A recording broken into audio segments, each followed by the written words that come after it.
Hey guys, welcome to DevOpsSchool. In this video tutorial, we are going to learn about Kubernetes. Kubernetes is developed by Google and it is an open source platform that automates container operations. It eliminates many of the manual processes involved in deploying and scaling containerized applications. After going through this tutorial, I promise you that the concept and understanding of the Kubernetes will be absolutely clear to you. But before we begin, let me inform you a few things about us.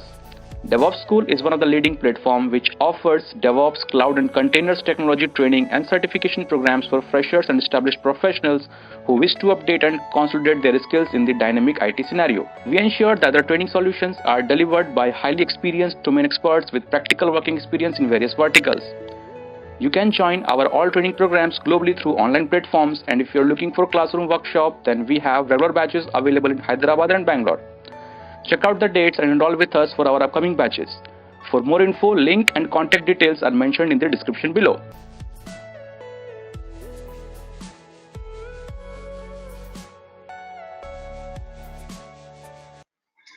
Okay, so let's get started.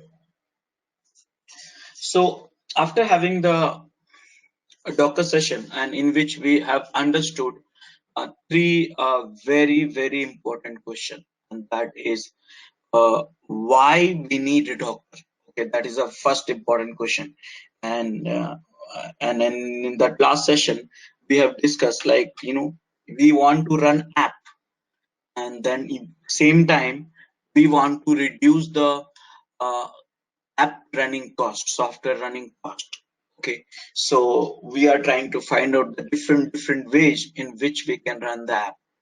So in the last day session, we have experienced what is Docker, how Docker works, basically the architecture of Docker, and then using the Docker, and then also creating the images. So these are the few sessions which we have covered, and that is very much which we we have seen it. How can you reduce the software running cost using Docker?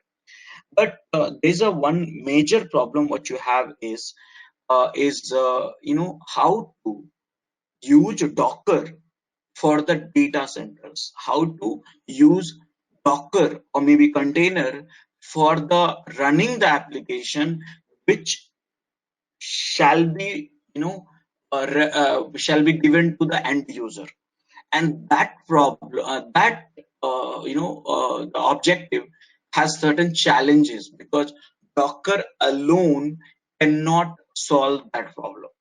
Docker alone cannot solve that problem, and we have to rely upon some other tools. So one of the tools which we are going to discuss today is Kubernetes. So in short, Kubernetes brings the health, wealth and happiness. Okay, in a simple way, yes, it will bring Kubernetes is a kind of tool which will bring a health for employees who's working for the running the app. So they don't have to get up in the late night or maybe some odd timing to make sure that if the production is down. So wealth for the companies and happiness for both. So Docker Kubernetes is one of the tool which is for the wealth and happiness. So now the question is how to get this health, wealth and happiness. So in order to discuss these points, we are going to cover what is Kubernetes. Okay, Kubernetes architecture, installing Kubernetes, working with the pod and working with the deployment. So these are the topics which we are going to cover today. Okay, so let's discuss about very first question: what is Kubernetes? Okay, so as part of the understanding the Kubernetes, we are going to discuss four important questions as part of the understanding the Kubernetes. What is Kubernetes? So first question is, where did it come from? Okay, what does it do? What is the name mean? What is the name? What does the name mean, or what is name stand for, or why do we have it? Okay, so these are the four questions we are going to answer as part of this. What is Kubernetes? So let's understand. Kubernetes is born in Google. Okay, and it got donated to CNCF in 2014 as part of the open source initiative. Yes, CNCF is one of the organization governance body for the many popular open source initiative around the globe. Okay, and if you look at their website CNCF, the valuation of their product is close to trillions dollar.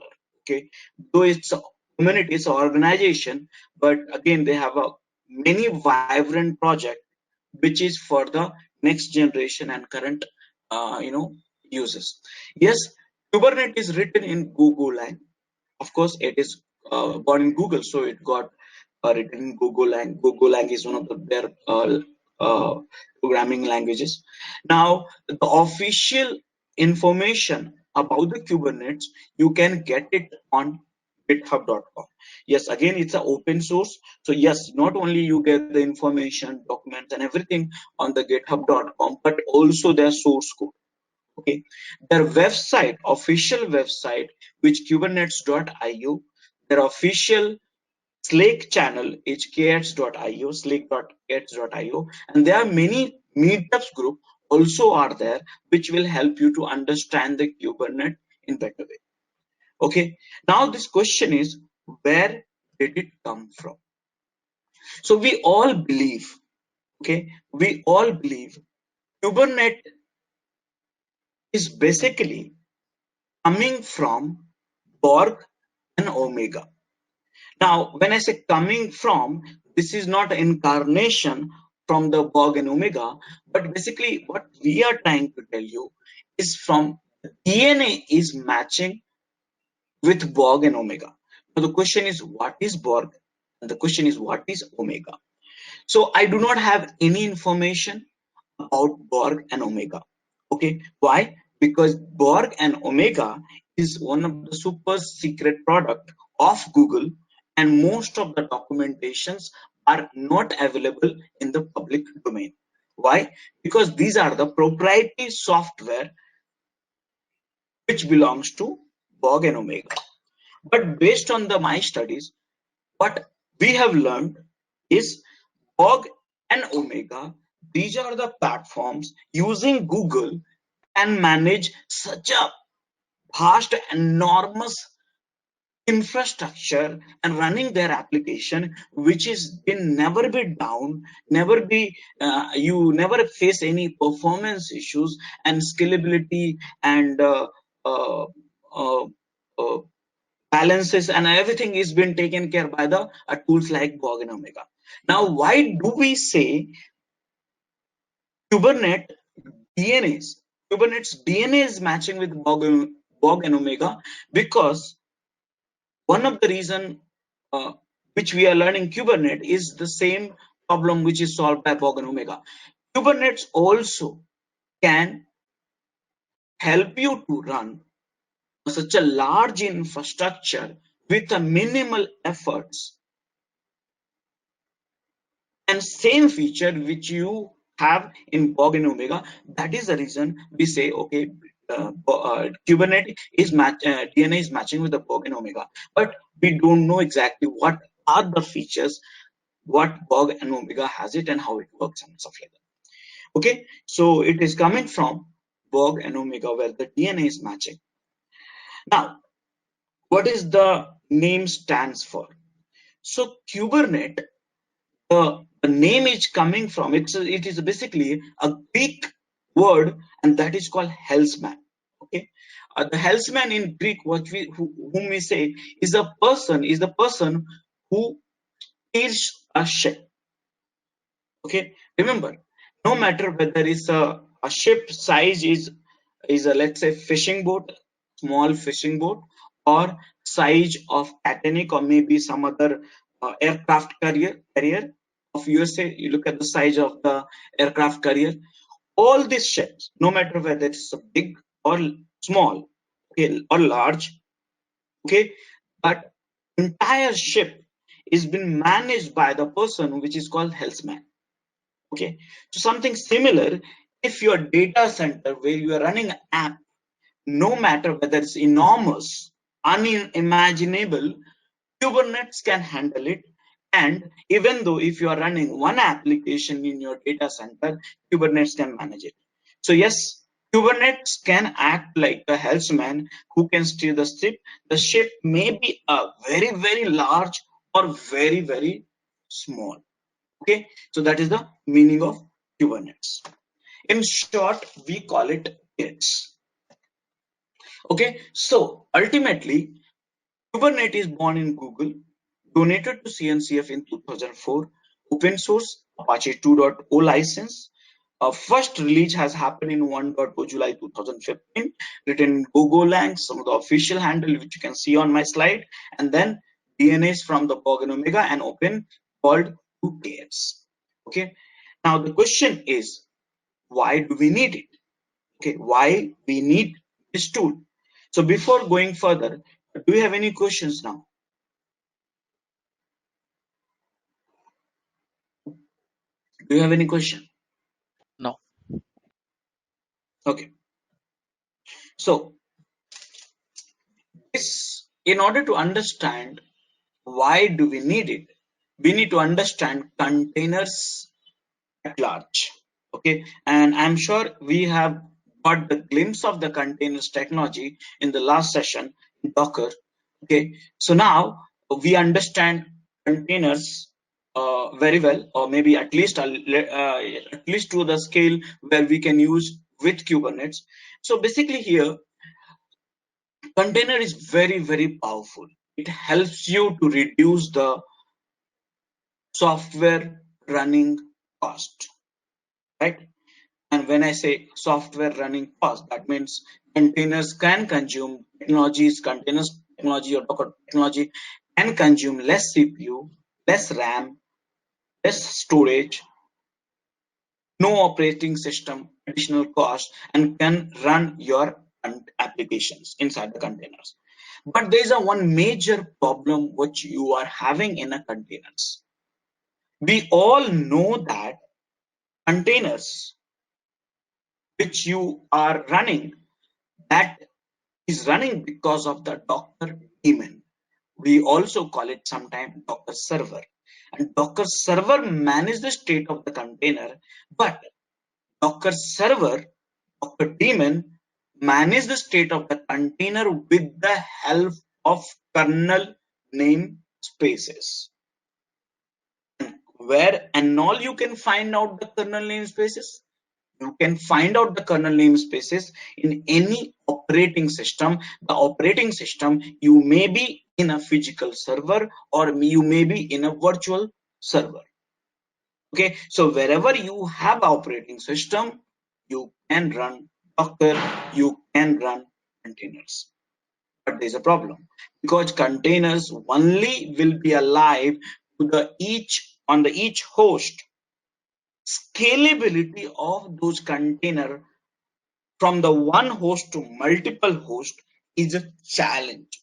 I'm not saying it's impossible, but it's a challenge because Docker can manage the containers, only those containers which can run on those machines. Docker cannot manage, again I'm repeating, Docker cannot manage the containers out of that host machine. So now the question is, when you want to scale up your infrastructure and running your containers at the multiple host, how can you manage containers which is running at the different host from one place? How can you manage? Docker is not having that feature to manage. So yes, container is very, very powerful, but same time, containers bring scalability challenges. Is this line clear for everyone?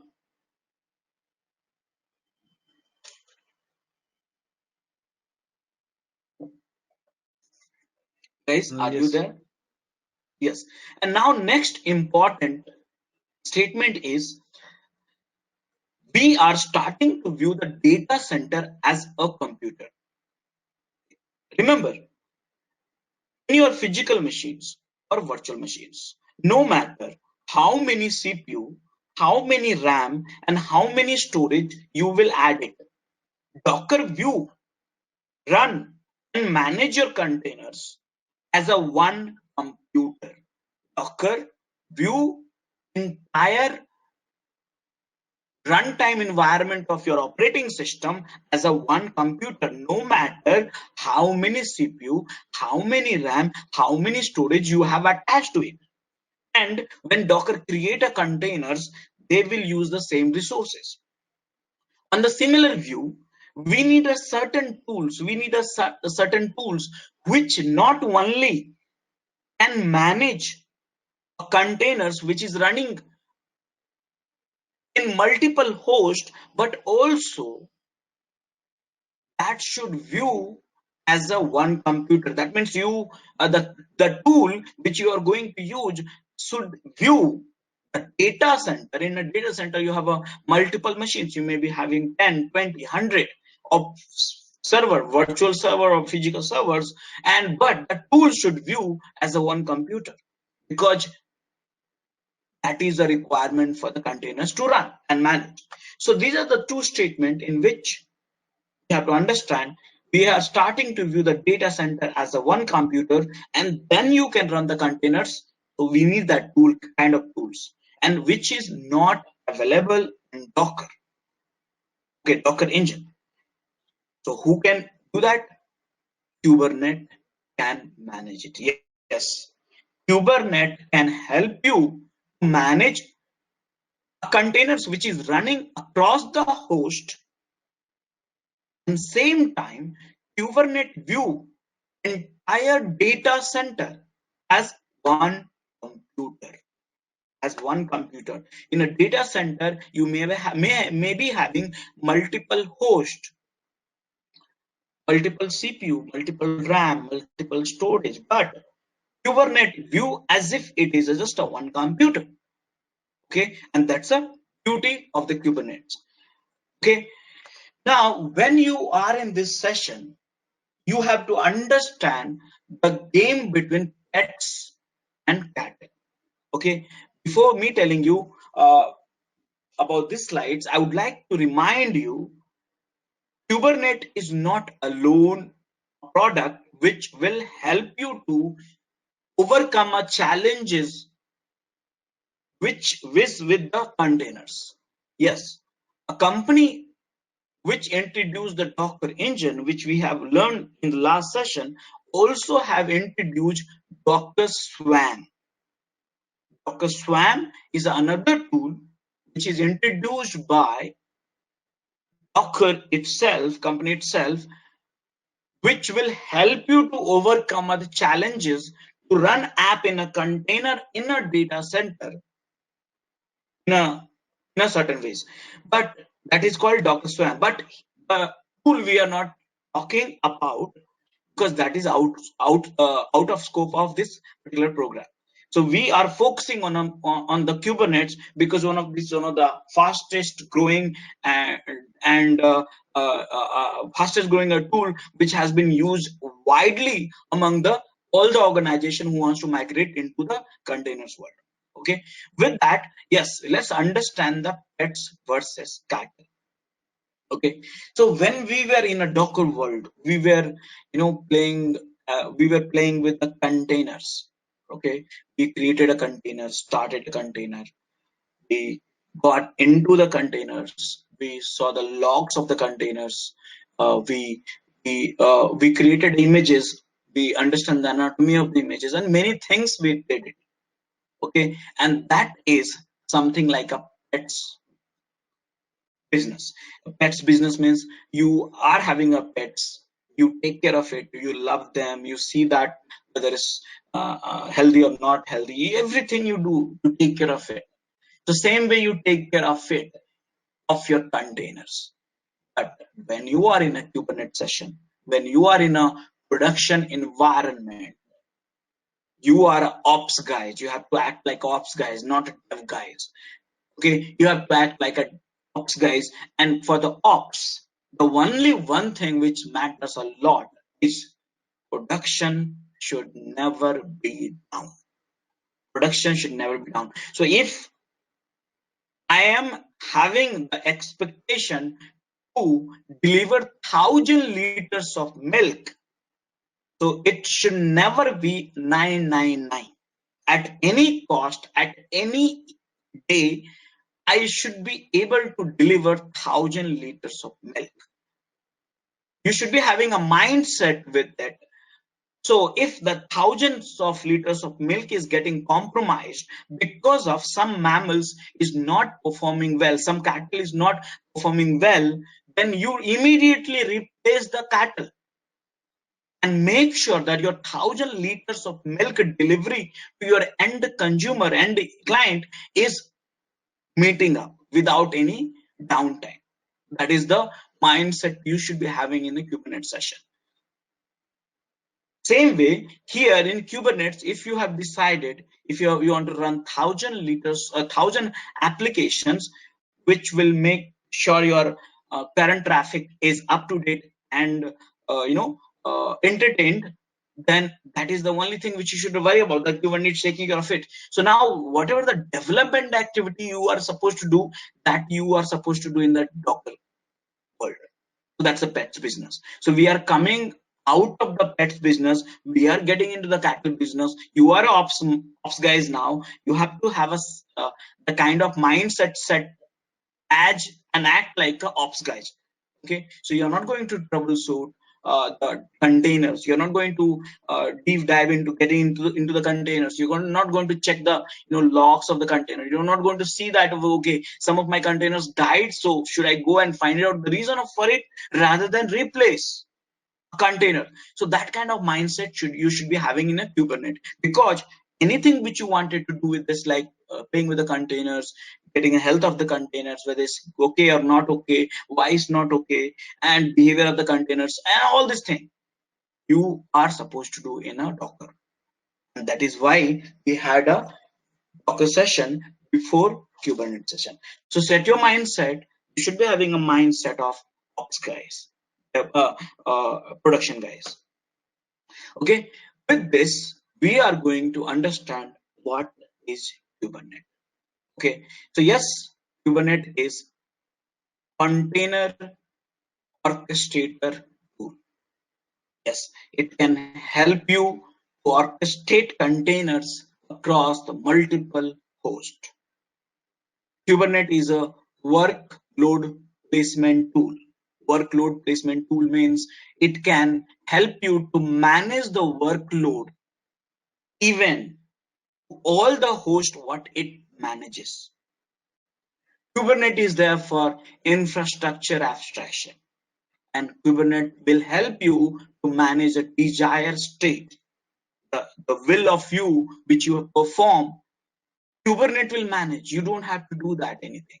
No more you have to get up, because you are ops guys. You don't have to get up early in the morning, or maybe in the middle of night, or maybe weekends, because you just perform your desire and everything will be taken care by Kubernetes. Everything will be taken care by the Kubernetes. You don't have to do anything. So yes, Kubernetes is one of the wonderful tool for the container orchestration, workload placement, infrastructure abstraction, and managing the desired state. Okay, so what is the benefit of the Kubernetes? Yes, benefit of the Kubernetes, it is having the speed of the deployment. That's one of the super advantage which you can get it, and you will realize while doing it. Again, ability to observe changes quickly. When I say observe changes quickly, yes, ability to do the releases very quickly. Minor releases, major releases, patching, everything. It has a great speed which was never before, and that because of this Kubernetes and Docker, now you are able to function the CI/CD more effectively. You are able to function microservices more effectively. Okay, yes, Kubernetes has the ability to recover quickly as well. Yes, if something goes down, Kubernetes will automatically recover themselves. You don't have to worry about that. And again, Kubernetes will help you to hide the complexity in the cluster, and you will realize it. Okay, with that, Kubernetes is moving fast, and that is the truth. I remember when I started Kubernetes 2.5 years, 3 years ago. Okay, and when I see that what I learned 3 years before and now, it is a completely makeover. So it's got lots of differences are there. Yes, because a new technology, we are adopting containers and Kubernetes at the kind of scales for the benefit which we have discussed. So yes, it is moving fast. Lots of changes which is happening in the Kubernetes world. Okay, so you need to always be up to date with the changes what you have, and some of the blogs which I prefer you to spend time with, which is called bestdevops.com, which consolidated all the news around the software development, new technologies related to containers, cloud, CI/CD, DevOps, and stuff like that. And probably you can spend every day 5 minutes to get to know about what is the trend which is moving on in this current industry. So this is another way to find it out what is the changes which is happening. But again, it's moving fast. You have to get up to date yourself. So Kubernetes, you'll be knowing the Kubernetes changes and all, because many changes happen, many things get deprecated, many things get added, and on a very frequent basis, like on weekly or bi-weekly basis. With this, we have understood what is Kubernetes, where did it come from, what is the meaning of name, and why do we need it. And we also understood the benefit of Kubernetes. Okay, so do we have any questions so far before we understand how this Kubernetes can help us to bring the happiness and wealth? What is the architecture of Kubernetes? So before we moving towards this, do we have any question? Hi Rajesh, you just mentioned some website name. Can you ping in the chat? Yes, it's a bestdevops.com. Okay, thank you. Any other question, guys?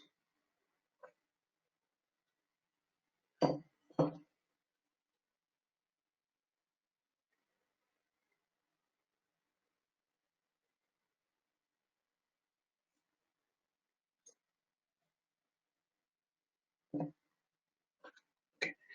So can I move on to the architecture front?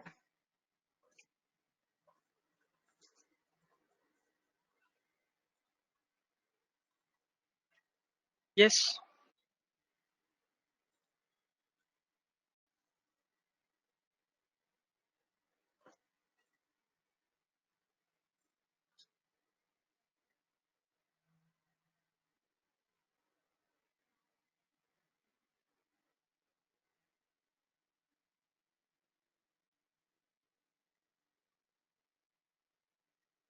Okay.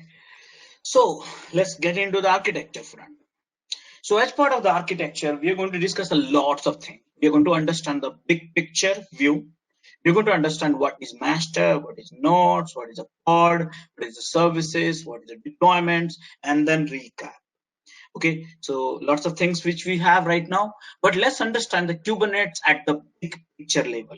Okay, so I said Kubernetes is an orchestrator for microservices app. Yes, that's true. Because of the Kubernetes, managing the microservices is become so easy. So it was never easy before, and because of the Kubernetes, it's become so easy. And you will realize in next 2 to 3 days how that managing the microservices has become so easy. And I believe all of you understand a microservice. What is a microservices and stuff like that? At least a basic concept of it. So let's try to understand a little bit of it. How how this Kubernetes can help you to orchestrate the microservices.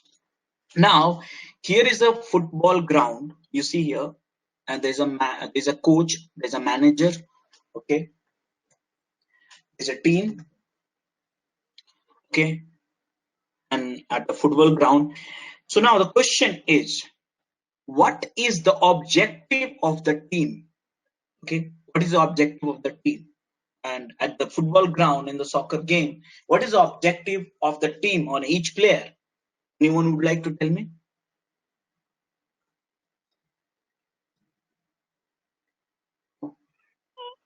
Moving the ball towards the goal post. Yes, that is one thing. Many people said in the past, objective of the team and objective of the players to make a goal. No, that is not the goal. That is not objective. The objective, real objective for each player is to move a ball. And when I say move a ball, just imagine that ball is your object of communication. It is your packet which you send from one player to another player. Okay, that is not the objective. Making a goal is not objective. And if you have a objective, and each player you inform them you have to make a goal. Each of these players will be next to the goal post because they know their objective to make a goal, and then if they can make a goal only if they will be near to goal post. And this is where the problem gets started, because this way everyone is near to the goal post and trying to make a goal. And this is how we used to play in our childhood days, right? We used to be in front of the goal post and used to shout, give me the ball, and then we'll do the make a goal. But that's not objective. That's not objective. When we play without the master, remember, when we play without master, when we play without a manager, when we play without a coach, this is the story. We become directionless. We become directionless. We become objectiveless. We don't know what to do, in which direction we should play, whom we should pass ball. So we need, remember, each of these players are very, very strongly based. Each of this player has some distinct qualities. Each of these players are extremely well in their own domain, but without a coach, without a manager, without a master, they become a directionless. That is where manager comes into the picture. And manager says, listen, if we really want to be on this ground, if you really want to play, you have to listen me. And if you do not listen me, Coach says, if you do not listen me, I will throw you out of the ground. I will throw you out of the field. Now, coach also knows the qualities each player has. And as per their qualities, they place each of these players on the ground and ask them to communicate only with their nearest player. Don't run. Don't try to make a goal. Just keep moving a ball. Remember, ball is the one object which you have to keep moving, not you should be moving. You should not run too much and get tired. You should let ball run. And ultimately, coach and manager place one or two player near to the goal post. So if he is receiving and coordination is well, if he is receiving a ball well on time, he will make a goal. And that is where the team plays with the objective to have a better coordination of passing a ball, not to do a goal. So objective was not to make a goal, and that has happened because of manager is there, coach is there, and that is where the wonder gets started, when the team which play and the team which coordinate well wins. Now remember, again I am saying each player is having certain distinct qualities. Only who knows it? Manager knows it. Remember, again I am repeating, manager control the player's movement. Manager control the players' communication. Manager tell them, you are supposed to be where in my ground, and manager tells them you are supposed to communicate with whom. Everything is controlled by manager, coach. Players just play their roles as per the instruction from manager, and if any players violate the manager instruction, manager, coach or master will throw him out of the ground. Now, same scenario, let's remember in a containers world. Here, each players you convert into the roles of each. Maybe each players is acting like HTTPS server front end, authorization server back end, searches, MySQL, load balancer, log, KB store, anything. If you look at your infrastructure, and remember again, I'm repeating multiple times, never ever think of yourself you are in a pre-production environment. You are ops guys today. You are a production guys today. You are in a production environment. And when you are in a production environment, when you run applications, you have a multiple stake. You have a multiple layers, web layer, app layer, database layer, load balancer layer, log layer, CDN layer, and so many things, login, registration, no, cache server, so many different roles you have it. Now these roles you are running in data centers, and specifically these roles are you are running in a data center in a container. Now the question is, these are microservices. Remember HTTPS, when I say this is a microservices. Search, when I say this is a microservices. Auth, we are saying microservices. MySQL, microservices, and many more is a, we are saying microservices. These microservices you have in your data center, in your cluster. Now the question is, without a master, without a manager, without a coach, each of these microservices will communicate to what? No, there is no direction on it. That is where master comes, coach comes, manager comes, and that coach, that master, that manager name is Kubernetes. So as I said, Kubernetes is an orchestrator for microservices. And here you see microservices, HTTPS, auth, MySQL, this, that, and all kind of things. Who can manage it?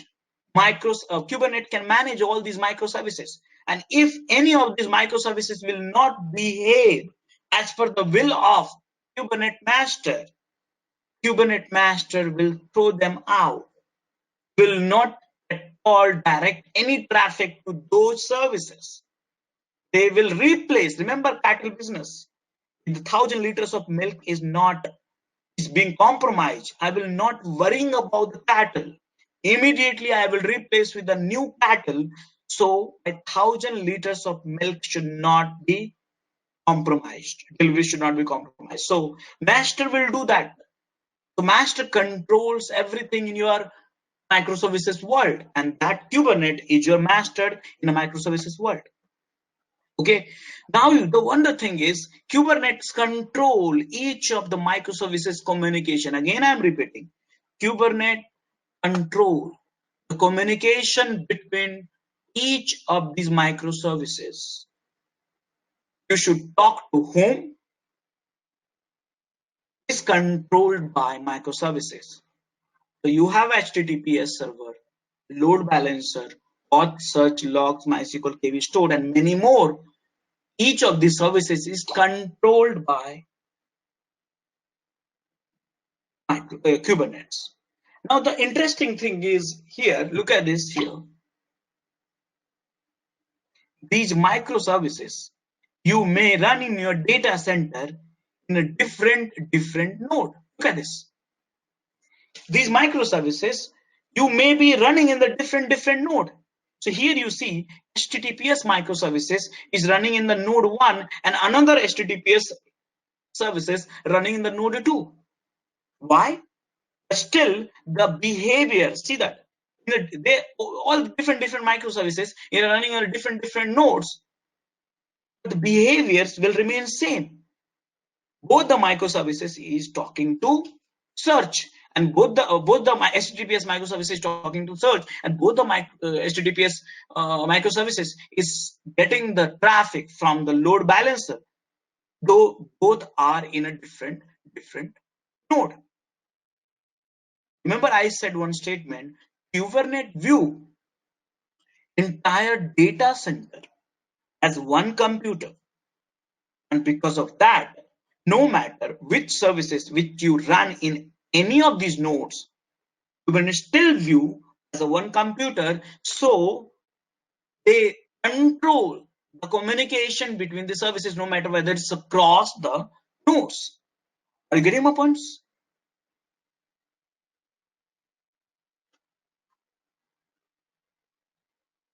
Are you getting my points?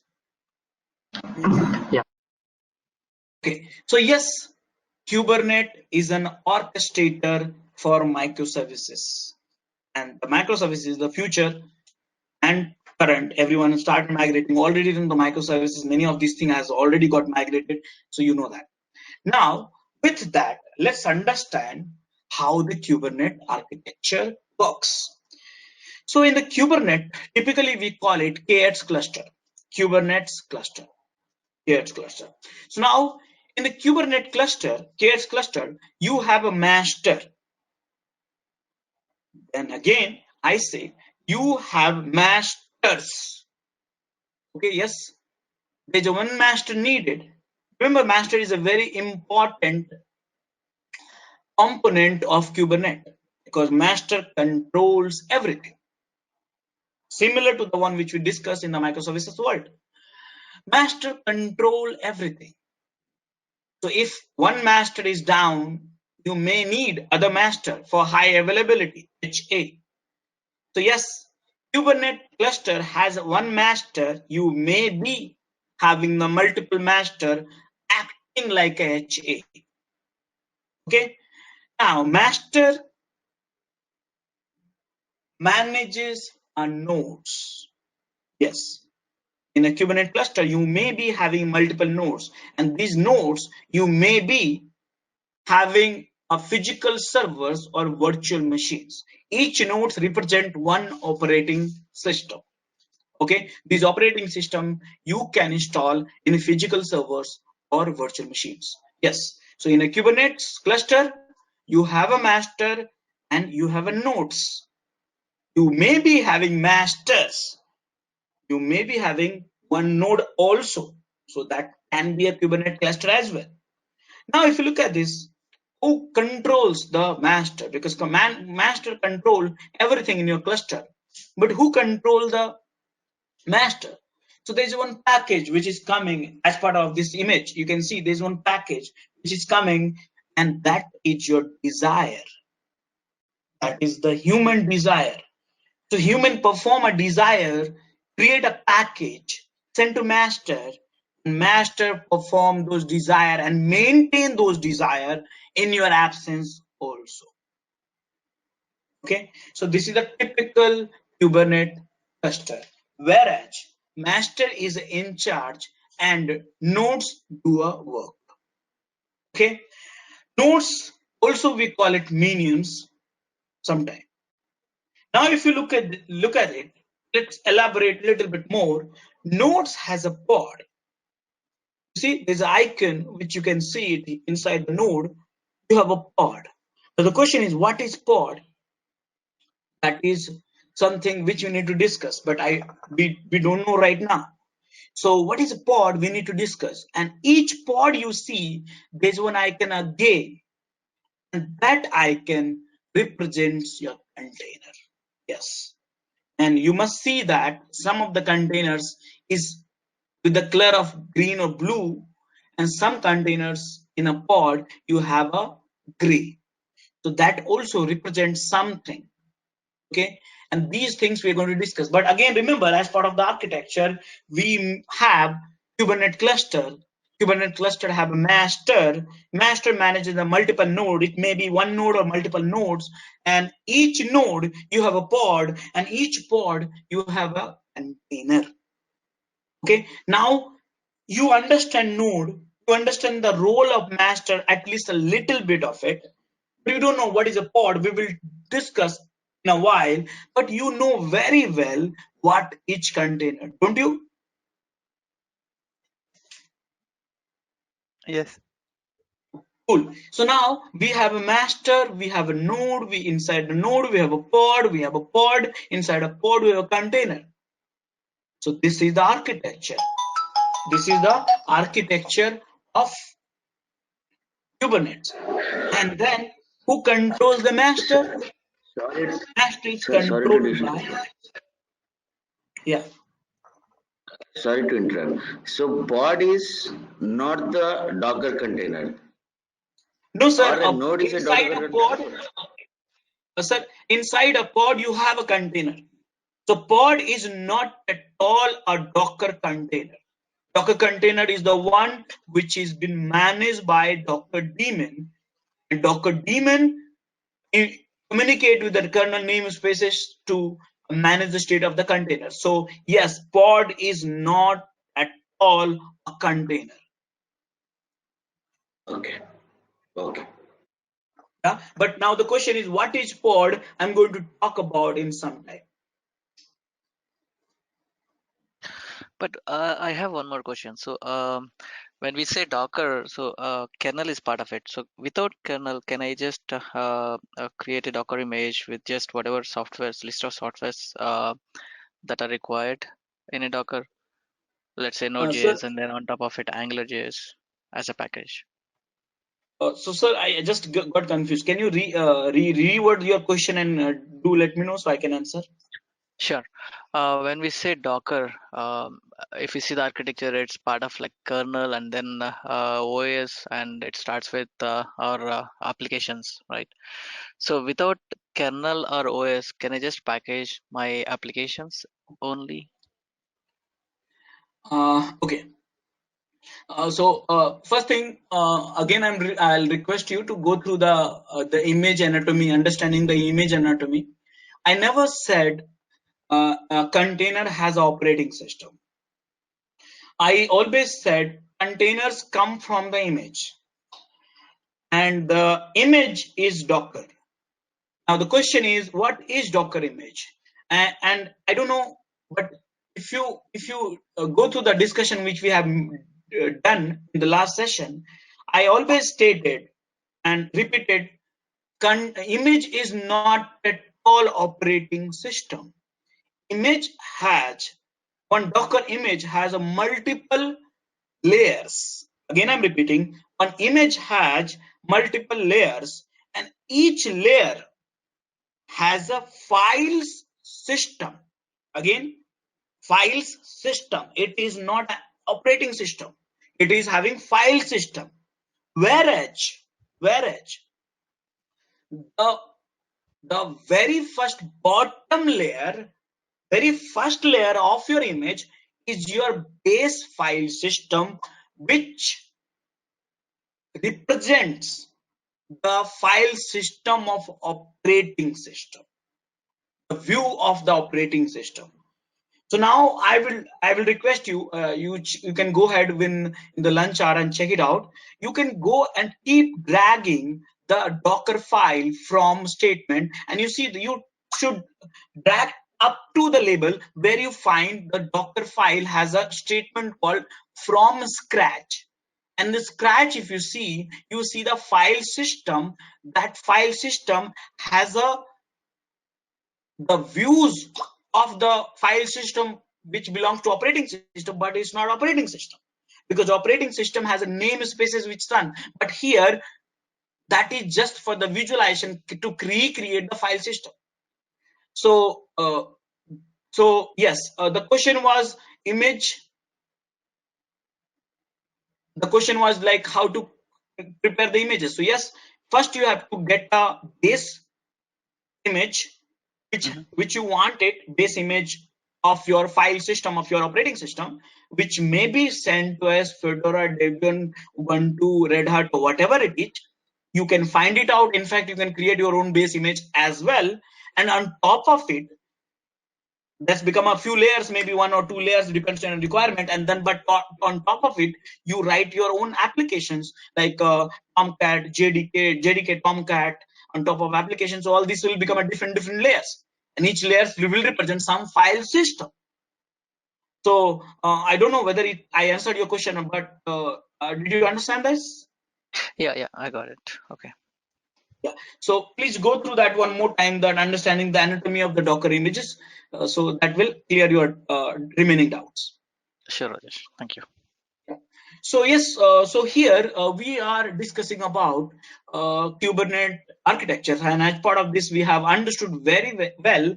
We in a Kubernetes architecture, we have masters, we have nodes. Nodes has pod has a containers. Whereas master is in charge. He controls everything,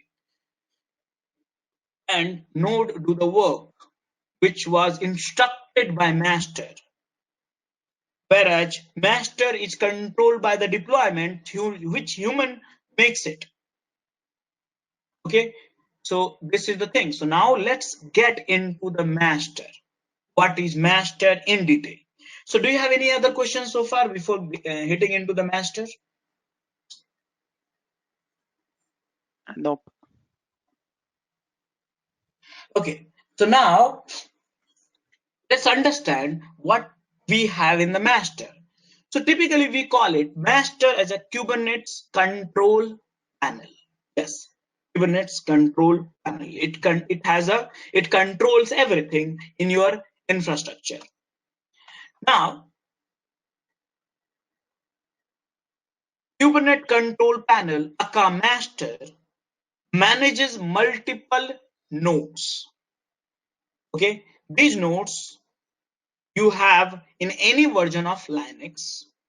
Okay. Now the question is, in the master, you have 4 important components. What is those components? We'll talk about it. You may be having the multiple masters for HA, that is possibilities. Depends on your requirement. Yes, Kubernetes control panel, like a master, manages the multiple nodes. Each node you have a pod, and each pod you see, you have a container. And you may be having containers. Again, read my times. You have each masters control a node. Node has a pod. Pod has a container. Thus, you may be having containers. That means one pod may be having multiple containers as well. Okay. Now the pod we'll discuss again in some time.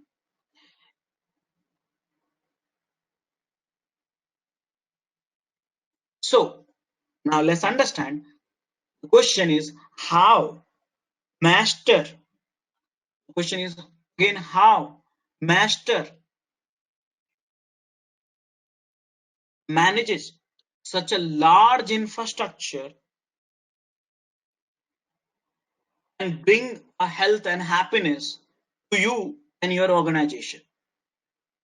So understanding the master is very important. Now with this, as I said, master has 4 important components. As per the image you can see, the very first component and very most important component of master is API server. Okay, again reread the word. It states API server. It says server of what? API. That means this guy manages multiple API, not one API. It is a server of API, so it has a multiple APIs. That is the reason we call it API server. What kind of API it manages, we will discuss again in detail, but This is the most important component of master, API server. Now the question is, what is API server? In short, API server is a front-end to control panel. Yes, it is a front-end to control panel. It's a very simple front-end to control panel. Master is called as a control panel, and API server is a front-end. Front-end means it receives. It is a kind of component which is at the front to receive and send everything.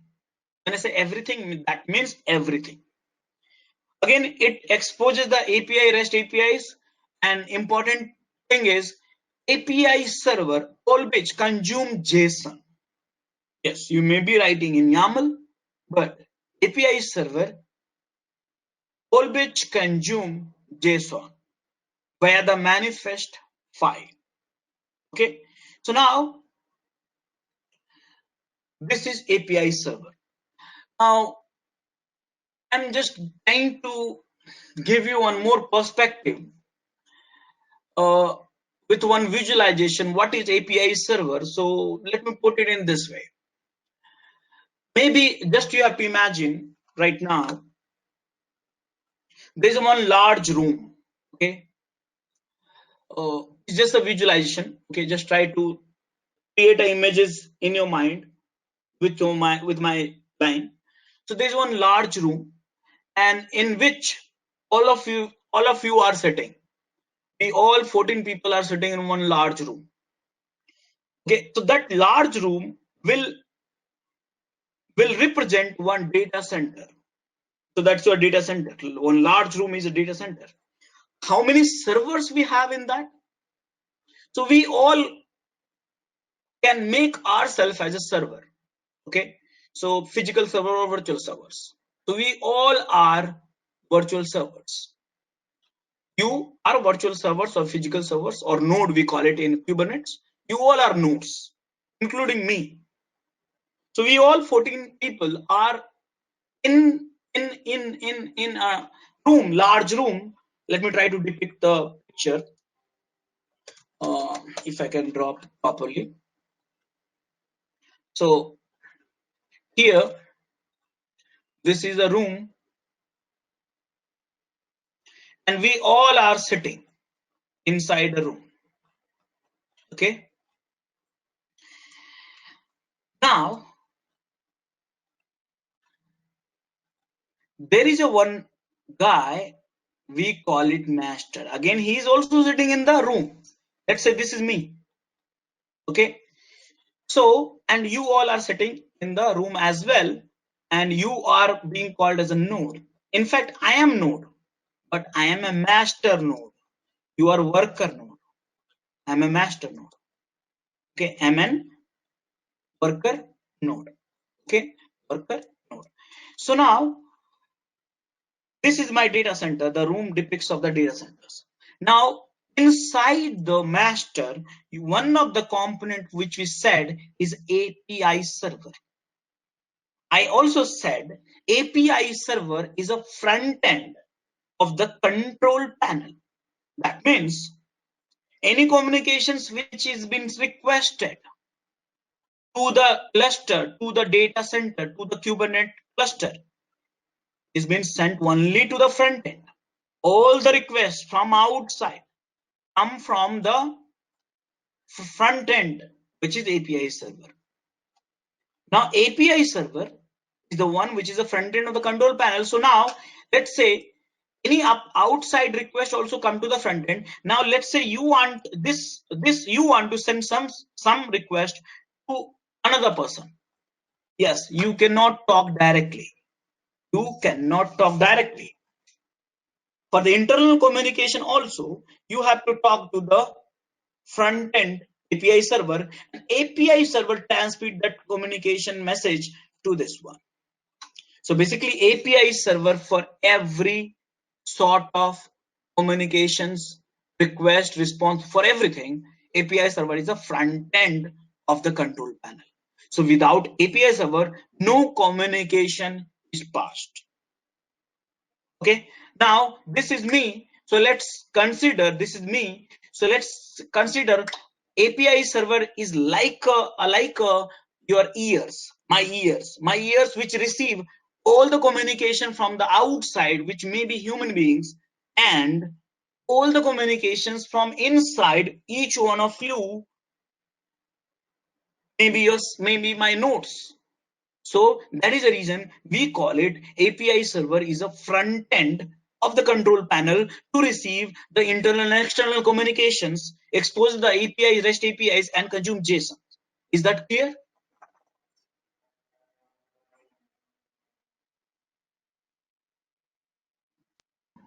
Yeah, Yes.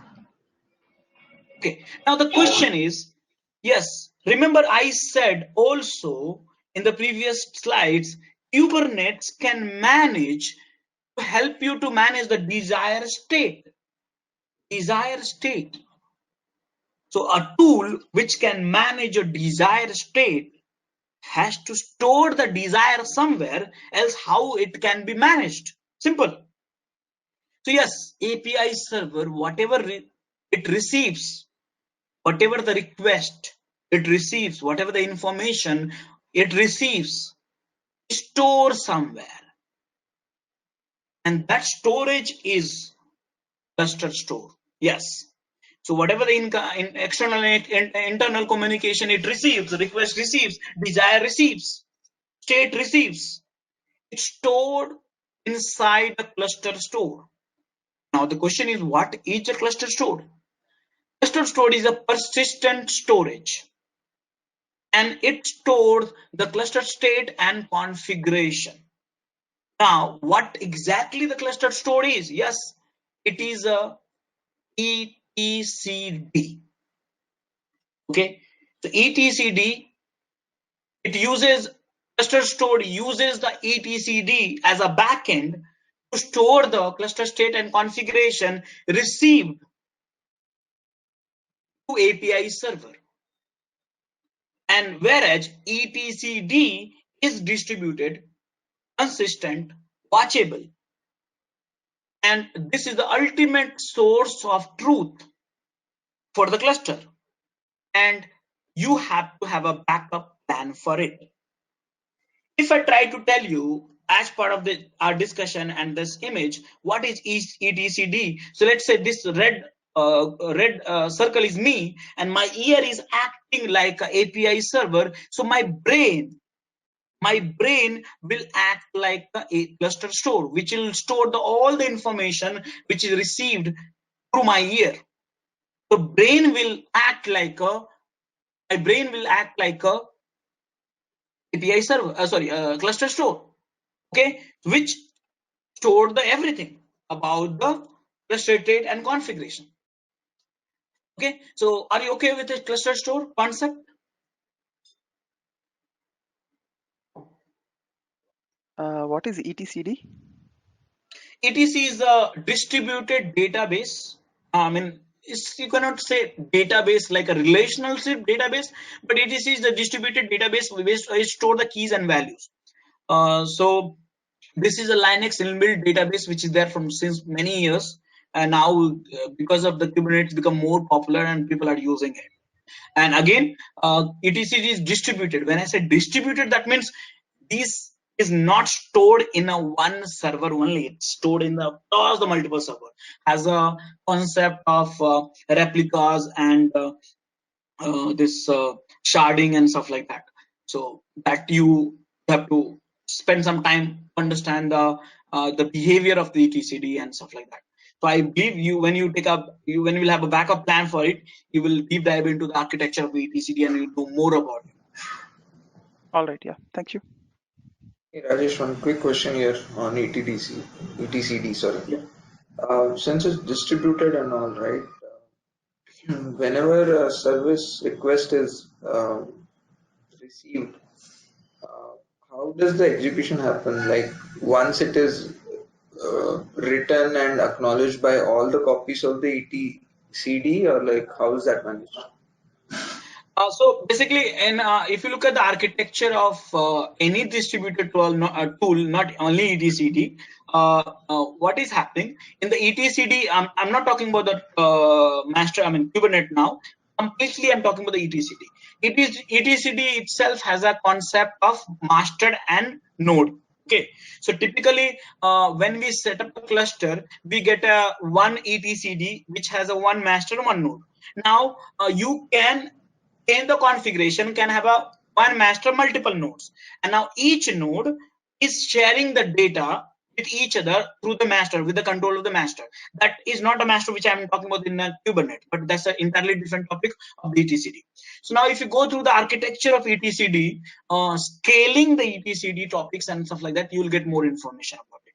Yeah, but they do have a concept, their own concept, to manage the distributed sharding and replications. When the request comes, right, the master will send it to a worker node to execute, correct?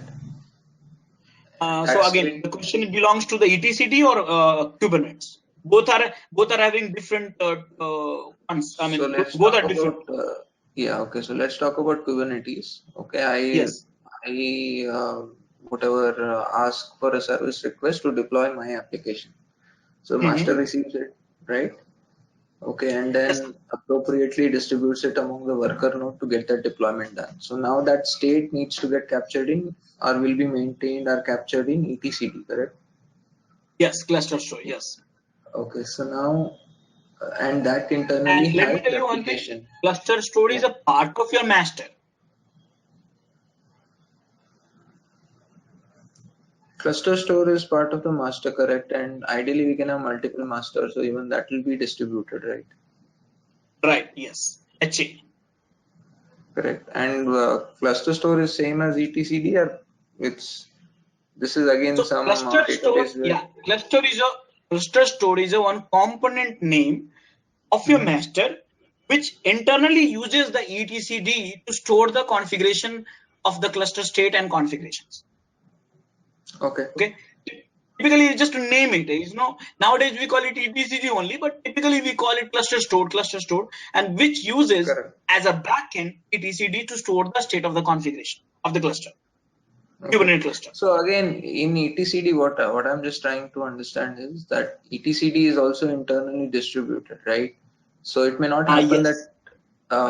that all the copies are updated at the same time, correct? There'll be No, some so lag. again, I think, wait a second. I think you are thinking about, see, here I'm introducing as a component. Okay. Now when you dive into the etcd, you find the different architecture. Now the question is, when you set up the etcd cluster, I say etcd cluster, not a Kubernetes cluster. You can set up one node etcd cluster also, and you can set up the multiple node etcd cluster for HA. Now, when I say it's just a one cluster. Now, whether it's a one node or multiple node cluster, I hardly care about it, because that's the properties of etcd to manage the cluster with a one node or multiple node. Yes, if you want HA, then you have to scale up to the multiple nodes. If you don't want HA, then you just need a one. Okay. Are you getting So within the, yeah, so, okay, got it. So you're saying within the entire cluster, we have a set of nodes for Kubernetes worker nodes, and we can, again, for HA, we can identify and define a set of nodes for our etcd Yeah, so cluster. that is a Okay. configuration of etcd, you have to make it. Okay, okay, got it. And It's something similarly, like got it. And some nodes as master basically for high yes. availability. Okay, Yeah. got it. So if you have worked with the Elasticsearch concept, then probably it's nearby to that. Yeah, I worked with big data, so Spark is something similar. Yeah. That is the same thing actually. Same thing. Yeah. Yes. Okay. So now this is the cluster store. Now next important component. So now if I give you the visualization, let's say in this room, I am the one who's acting like a master. I have an ear which is acting like an API server. I have a brain which is acting like a cluster store. So now the question is how it manages how Kubernetes manages the state of the desire. So now here, that is where you have a controller. Okay, so now we typically call it controller manager. Okay, we typically call it controller manager. Again, I'm repeating, I said controller manager. Manager means manager of controller. That means this is the manager of multiple controllers. Okay, now what is a controller? So probably here, if you go by the definition, controller manager will control all the controllers such as node controller, endpoint controller, namespaces controller, and many more. So there are so many controllers which we have in Kubernetes, and this controller manager manages all the controllers. Now, this will help you to watch the changes in your cluster and helps to maintain a desired state. Remember, Kubernetes helps you to manage the desired state and with the help of controller manager. So now if I put it in this discussion, let's say me is acting like a manager, my ear is acting like an API server, me acting like a master, my ear is acting like API server, my brain is acting like a cluster store. So my eyes is acting like a controller manager. My eyes. And my eyes is looking at you. My eyes is looking at you. My eyes is looking at your eyes. Your eyes, you are a node, you are a worker, you have eyes, you have a controller. So my eyes, which is a controller manager, looking at you and asking you, I'm not asking you, you are giving all this information yourself. Are you alive? Are you listening? How much CPU you have? How much RAM you have? How many ports you have? What ports you have? The ports are running or not running? Everything you will inform through your eyes, through your controller, to the controller manager, which is with me, my eyes. And so I will manage the desired state. So I receive all the information as a controller manager, and this I will pass it to the API server, because I told you API server is a front end of the control panel. An API server will store any information received through the controller manager to the cluster stored, again, because by nature it has to store it.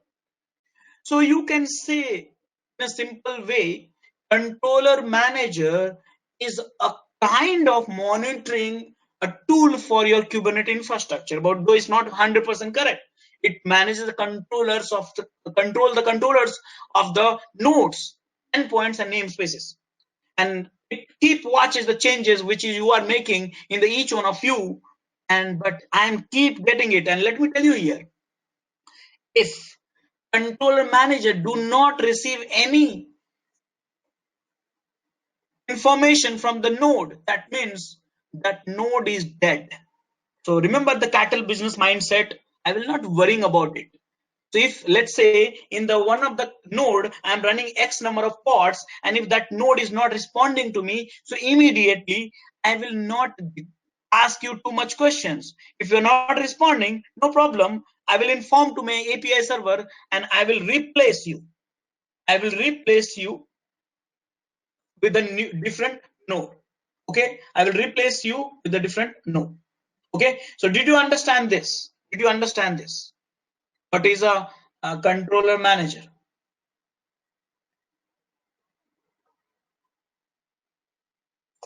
Yes. Okay, so now the last component which we have here is,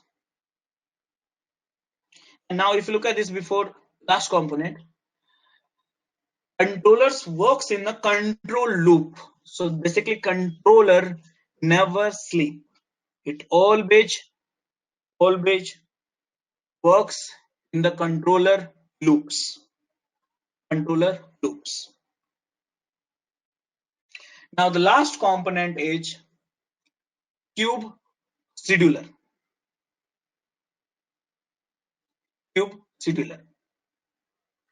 Now what is kube scheduler? So if you go as per the text, kube scheduler watches API server for new pod. It watches API server for new pod. Scheduler assign a work to node. Yes. In the master, the only one component which assign a work to the nodes, and that is scheduler. Watches API server for new pods. Assign work to the nodes. Scheduler has affinity, anti-affinity. Scheduler has a constraints, and scheduler has a resources. So now what happens in a typical ways? Humans send a request to API server. API server stored that information in the cluster store.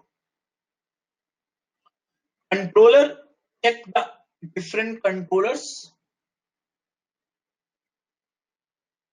update the API server. API server check the cluster store and then information what they have in the cluster, manage the state, check the state. If there's a mismatch between the desire and actual, then API server instruct scheduler to go and assign a work to the nodes. Let me tell you here, assign works is never, scheduler never do the work. It is assigning a work, scheduling a work, supervising a work, not at all doing it. Okay. Now, in this way, if I say, me, I am a master, a control panel, and I have a scheduler. Who's the scheduler? Maybe my mouth can act like a scheduler. So my brain, my API server has queried my brain and check the desired state. And desired state and actual state in the cluster is not matching. Then my brain has, my API server has informed my mouth. How my mouth is acting like a scheduler, and my mouth is saying, okay, to each one of you, can you teach? I'm instructing, I'm assigning, I'm not doing it. I'm just assigning, I'm scheduling. Can you do one? Can you create one pod? Can you create two pod? Can you create one pod with X number of containers? And the number of pods or number of containers which I requested as a scheduler is received from the API server. An API server create a request based upon the desire and actual state. So yes, kube scheduler keep watching API server for the new pod, and then based on the request from the API server, assign works to the nodes. And scheduler may be having affinity and anti-affinity. By default, it's the anti-affinity. That means scheduler view entire data center as a one computer. So yes, scheduler can assign a work to any nodes which is healthy, available with the right CPU and right RAM. But sometimes you want to create some containers, you want to run some container in a certain hardware specification or certain VMs or certain physical machines. In that case, scheduler may be set as affinity. Scheduler can be create a constraints also. You can say like, you should not assign a work to a nodes which has highly utilized more than 70%, 75%, stuff like that of the CPU and RAM. So that constraints you can set it up.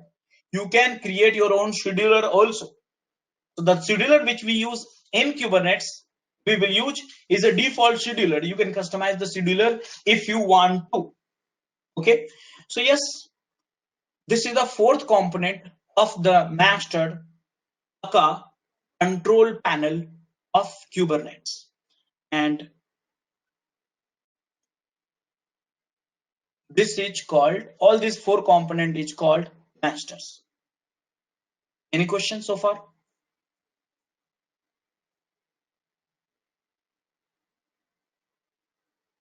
Any questions so far? Rajesh, can you repeat the flow, like when you were saying when human beings send a request to API server, it stores in the cluster store. After that, we missed it. Yeah. So API server is the front end. Everything information, internal or external, will be sent through API server. All this information is received in the cluster store. Controllers which runs in the loop. It's not a controller, it's a controller manager. Runs in the loop. Receive all the information about the state of the cluster from the controller, node controller, endpoint controller, namespaces controller. Different controllers are there. And controller manager, controllers receive the work, receive the state of this cluster and inform the API server. Again, API server inform store in the cluster store. If the desired and actual state, which is reported by the controller, is mismatched, then API servers raise a request to the scheduler saying that you do this. Scheduler, based on their profile, constraint, affinity, anti-affinity, assign a work to the nodes, and that is how the Kubernetes master aka control panels manage the entire clusters of the containers. Okay, is this the clear flow? Yeah, got it. Thank you. Yeah. Guys, any question? Any other question?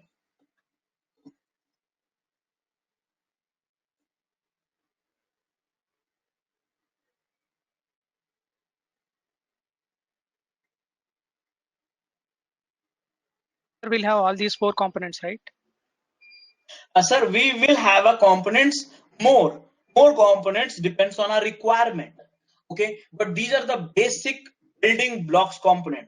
The more component you need, you may install more components and get going, like a code DNS, dashboarding, and many more, like networking solutions, storage solutions. So depends on the component, depends on your requirements, you may have a more components, but these are the building blocks component which is the must to have it.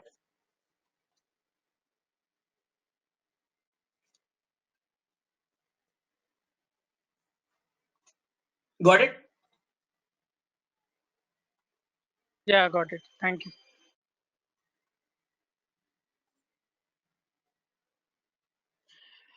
So guys, in short, just to summarize that, this is the four component which I've been talking about. API server, which is central, simple, RESTful APIs, and it uses etcd, we discussed.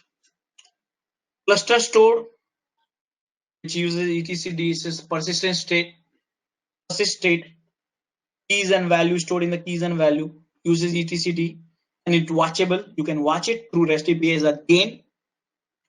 Scheduler watches API server, schedule the pods.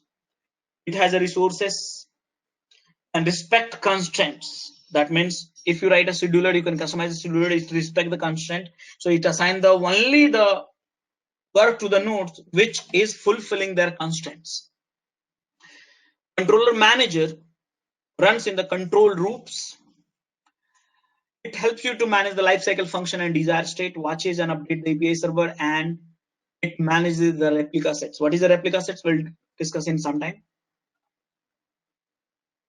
So ultimately, this is a little bit detailed view of your Kubernetes architecture, whereas we have discussed Hey in Rajesh. detail about the master, which includes API server, cluster store, controller, and scheduler.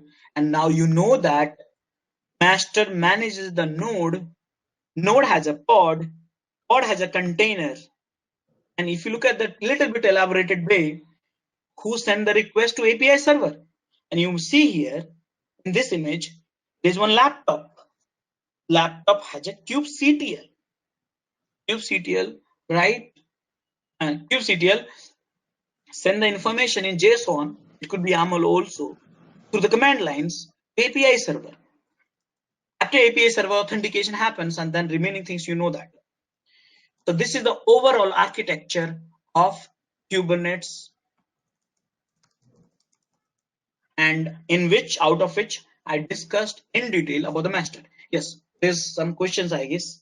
Please go ahead. Yeah, I have a question about the controller. So if I understand this correctly, right, the cluster store will just store the current state of the whatever the cluster, correct?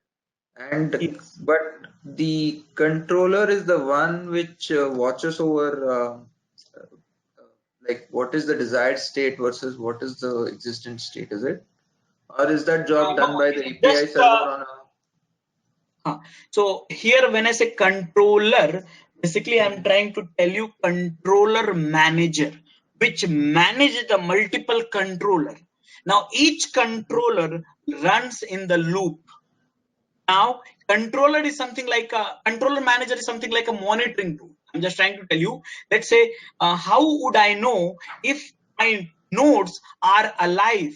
How would I know my nodes are having how many pods? How would I know the pod is healthy or not? How would I know the node has how much of CPU, RAM, and storage? So this information is grabbed by controller and reported to the controller manager. Now the question is how often? It's in loop.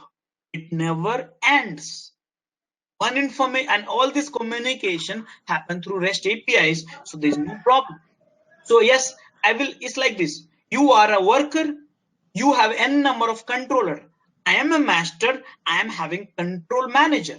Let's say my eyes. So my eyes will your eyes will talk to my eyes and keep telling me, boss, I'm alive. I'm having this much of CPU, this much of RAM, this much of storage, this pod is healthy, this pod is not healthy, and all this information. I will receive all this information stateless way in the loop and keep updating API server, and you know that after that. Are you getting my points? What I'm trying to tell you? partly, Rajesh. So my question to you is the controller services or the controller manager services, right? They run on each of the worker node and are continuously communicating with the master nodes. Is that how it goes on? Yes, sir. Yes, sir. So I have not got into the node part actually. I'm just discussing the master part. So now after this, I'll go into the node part and I'll tell you how the nodes send this information to the master control panel. Okay, because my doubt is this, right? So basically, looks like from what you have explained to me, and correct me if I have not understood this correctly, the controller manager services run on the master and they continuously whatever communicate with the worker. And if there is a difference between the desired and the actual state, they let the API server know, or they just know that they just report the current state to the API server and it checks with the cluster store to understand the delta. That's my fundamental So question. ultimately, let me tell you here. Ultimately, here when I say I'm talking about the responsibility of each of the component, but ultimately, if you recollect my word, API server. It's a server. It's not a one component. It has so many APIs endpoint. Okay, so now every communication happens no matter through the controller, through scheduler, through happen through API server only. But let me tell you, here is a server, many APIs, and these APIs has a different responsibility. Okay, some APIs for the receiving, some APIs for sending. Some APIs for the controller only, some APIs for the scheduler only, some APIs for the cluster stored only. So now there's a different APIs which you have in the API server. Every communication happens through API server only. But the real work which has been manipulated, see, API server is stateless, don't store any information, don't calculate, don't manipulate, don't do the judgmental stuff. It's just a front end, just a way to pass the information. Getting points? Yeah, so who does the calculation? That's my that's my now question. receive the, let's say put it in this way, nodes has a controller. So specifically, right, my question is, who does the calculation that, okay, this is the desired state versus this is the actual state, so there is a delta. So for example, two nodes go down, right, and we want a whatever pods we're running on that, we want to spin up on some other worker. Yes, so if this is the simple scenario, who does the calculation that, okay, two pods have gone down, that means 6 pods running on them, I mean 2 nodes have gone down, that means they were hosting 6 pods, so they now have to be spun up somewhere. So can you just explain me the flow here? When the 2 nodes go down, what happens? Yes. Anyways, that the question which you have asked, I have already in the slides, upcoming slides. Just to give you the piece for this question, let me tell you here. Everything will be done by API server. Again, I'm repeating this line. API server, when I states API server, it is a API server. It has so many APIs, and these APIs has a certain roles to do that. Okay, now let me tell you this one. Now you ask me who will do that. I would say API server. Now, but out of which there's one API which is to receive the information from the controller, and one API which is for the send the information. Now let me put it in this way. Nodes controller communicate to API server and ask API server send this information to the controller manager. Controller manager receive that information, manipulates, again send this information to API server, again ask them to store in the cluster store. Now API server will, again there's some API server which is called replica sets. Okay, it's an API in an API server. Check whether the desire and actual is matching with the help of the cluster store or not. Now API server only request, again there's an API server, when I say there's some API which check the replica set controller, which again check the scheduler work, and then is request the scheduler. Now scheduler again talk to through API server to the node. So every communication, what I'm trying to tell you, is done through API server. But API server has a multiple APIs, and these APIs has a different work. There are hundreds of APIs are there, more than that. But here, what I'm not covering right now, I don't want to confuse you with the too many APIs. So here it's very simple. API server is a front end control, front end of the control panel, which receive all the requests. All means all. It send all the requests and helps you to do the manage the state of the cluster. Okay, but it's an API server. It has a multiple APIs for doing all this work. Are you getting my points? What I'm trying to tell you? Sort of, but I'll also wait. Maybe you said you have further slides, right, for this exact question. Yes. I'll wait till there, and if I have confusion, I'll ask you. Okay. Sure. Yeah. Okay, guys. Any other questions on the master front? Yeah, suppose my application is not working on REST API. Suppose it is working on SOAP. So in that case, I cannot use Kubernetes. Is it like that? Right now, the answer for this question I do not have. I'll write it down this question offline. I'll come back to that. Sure. Any other question?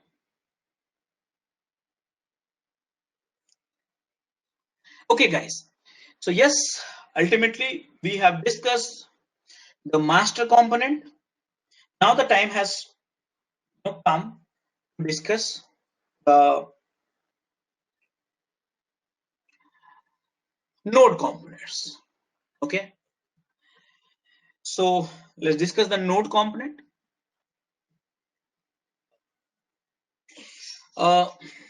Many times we call it nodes. many times if you see the refer documentations and all, we call it Kubernetes worker as well. We call it Kubernetes worker as well.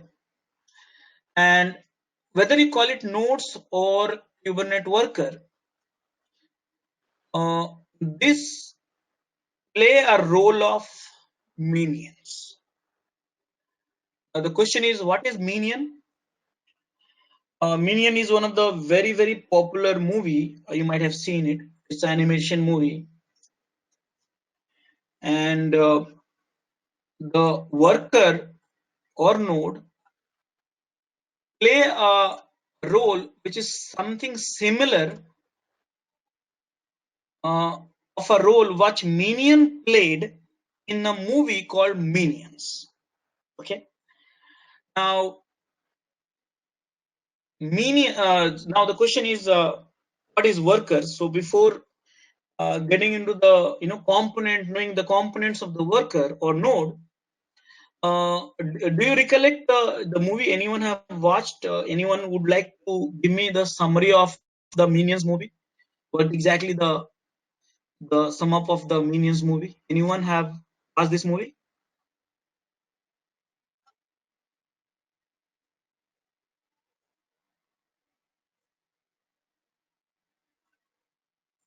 No one?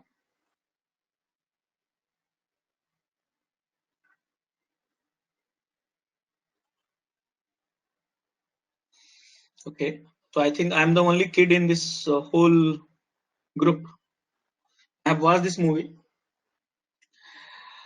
So Minion is one of the animated movie in which what happens? Minions get up. Again, each of this sentence, please be mindful about this and try to understand. Minions get up in the morning and they feel sad. They feel depressed. Minions is one of the species, okay? In this animation movie's character. Is one of the character in the movies. It's a species actually. A lot of people are there as part of the minions. So minions get up in the morning and they get sad. They get depressed. What is the reason for it? Because minion thinks without my life is meaningless. My life is there's no meaning of it. There's no sense of it of my life if I do not have master who can control me, who can give me a job, who can give me instruction, and I will follow them blindly. So yes, minions gets up in the morning, they get sad, become happy, bring the happiness with their own community and their own species. Minions look out for the master, and minions search the whole world. Minions travel whole world and in order to search the master. Now again, minions decide who is your master. Minion request master, if they found it, master, please manage me. You are my master, please manage me. So again, let me repeat this line. Minion decide who's your master, not master decide who's your minion. Minions decide who's your master. Minions go for the search for the master. Minion decide who's your master, and then master says, yes, you can be my minions. And after this, when the relationship exists, when the master and minion relationship established, master instruct minions to do the work. Minions do not raise any questions. Minions perform that work without any questions asked, blindly, like a slave. If master asks you do the suicide, minions will do the suicide, kill themselves. Now, There's something similar story which we have here with Kubernetes nodes and aka worker as well. Here nodes gets up, look for the master. Nodes gets up, worker gets up. You start the nodes, start the worker is running, looking for the master. If they do not find out the master server, master API node, node's life is becoming meaningless. Worker life is becoming meaningless. They are not at all exist in your data center.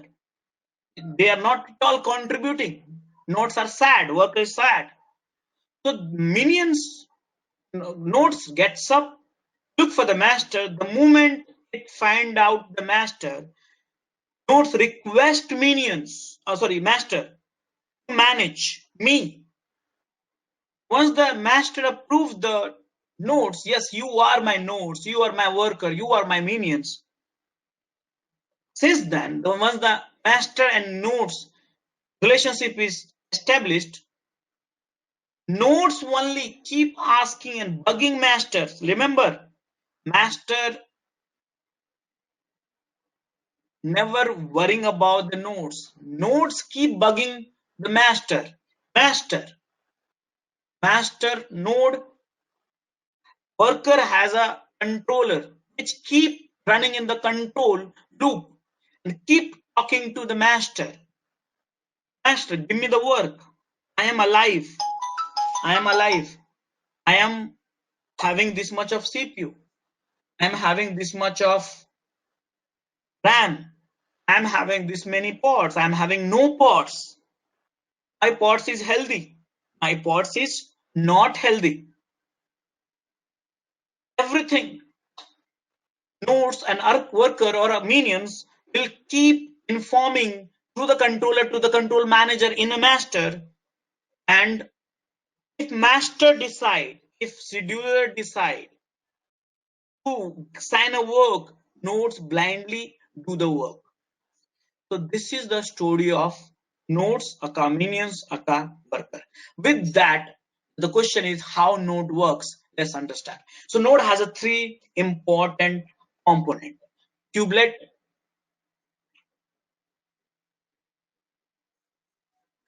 the main Kubernetes agent which is running. Remember, as I said, minion gets up, kubelets run.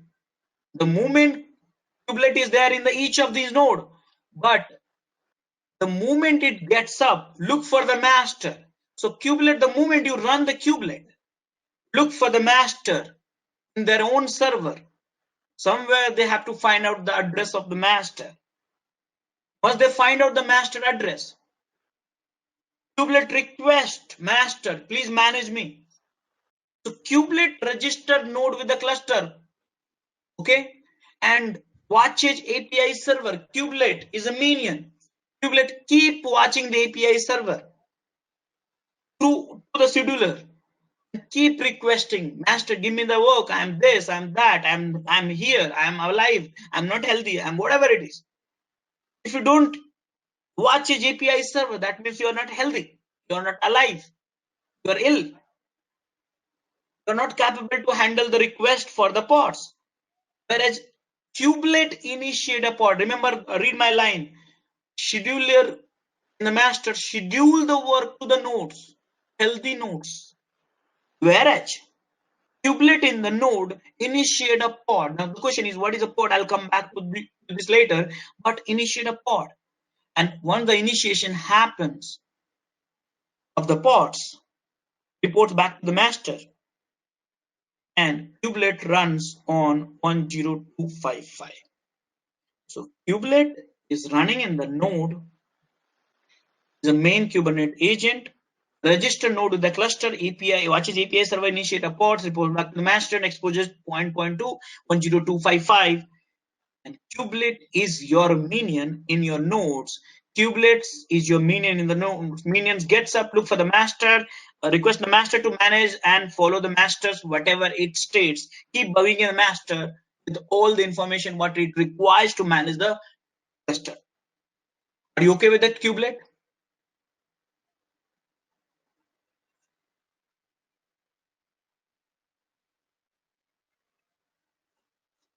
Are you okay with the kubelet? Yes. Okay, guys.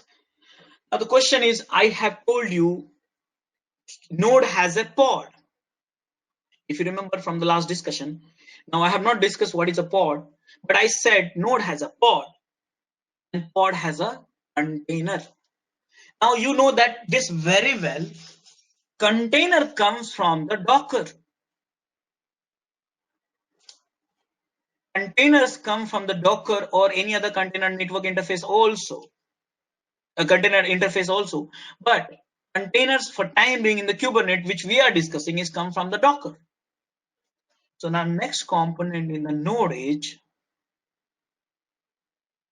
container engine. Now each node you do have container engine installed.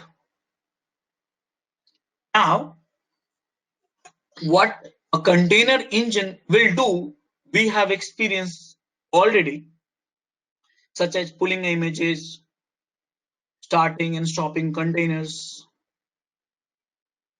Now the beauty of the Kubernetes is here, if you do not like today Docker, Kubernetes supports multiple container engine, which includes Docker, which is the default container engine for time being, or Rocket. It can be Rocket also. By the way, Kubernetes is developing their own container engine, container cryo and stuff like that. So using that also in future, probably default container engine might change. But again, if you're using Docker, I mean, what I'm trying to tell you here is Kubernetes supports multiple container engine, whereas for time being, the default is Docker. So this is the second component what you have in the node. Okay, now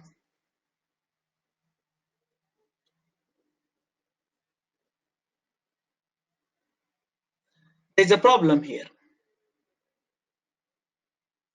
and if you recollect the problem,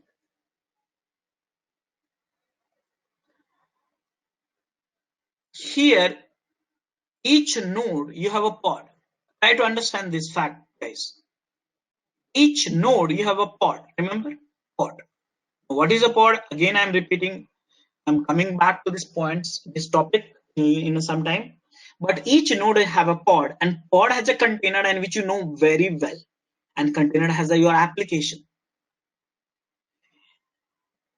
Now, when Kubernetes view entire data center as a one computer, and in a data center you have a multiple node, one node or 100 node, it may be the requirement. Let me remind you, if you recall the discussion of the microservices, each services may communicate with the API server and then redirect all the communications here. So now here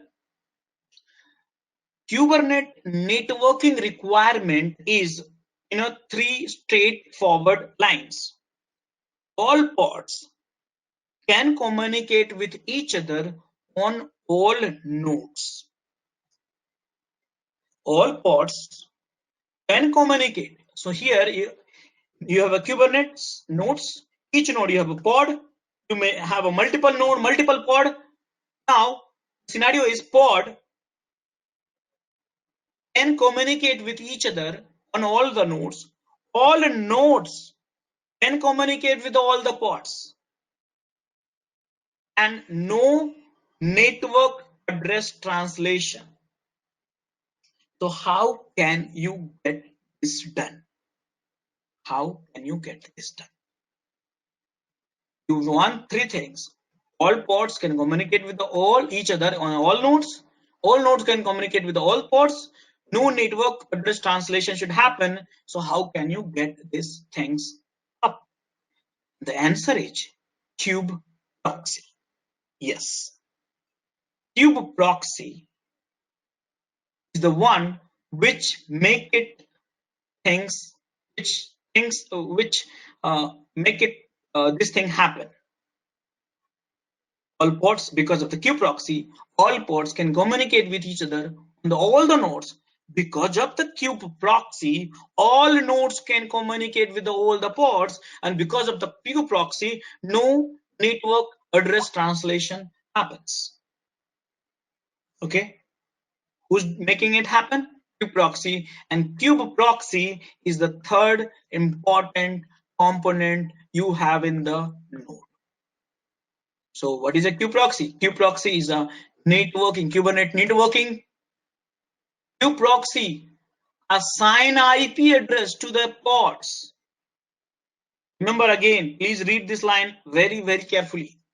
Kube proxy is a networking services. Kube proxy assign IP addresses to a pod. All containers in a pod.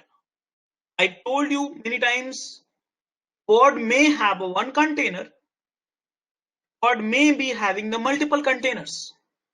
So kube proxy assign a IP address to pod, and whereas all containers in a pod share the same single IP address of the pod.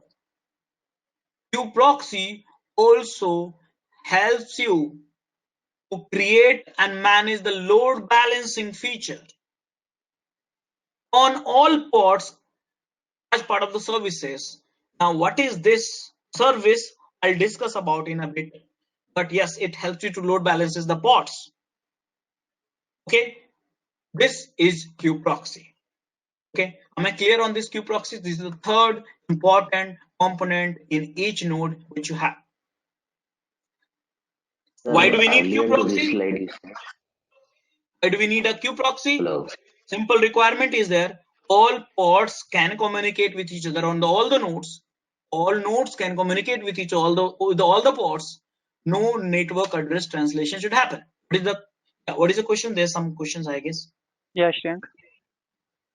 Yeah, earlier you said that the nodes will not talk to each other. It has to go back to the master, and from master only the communication happen.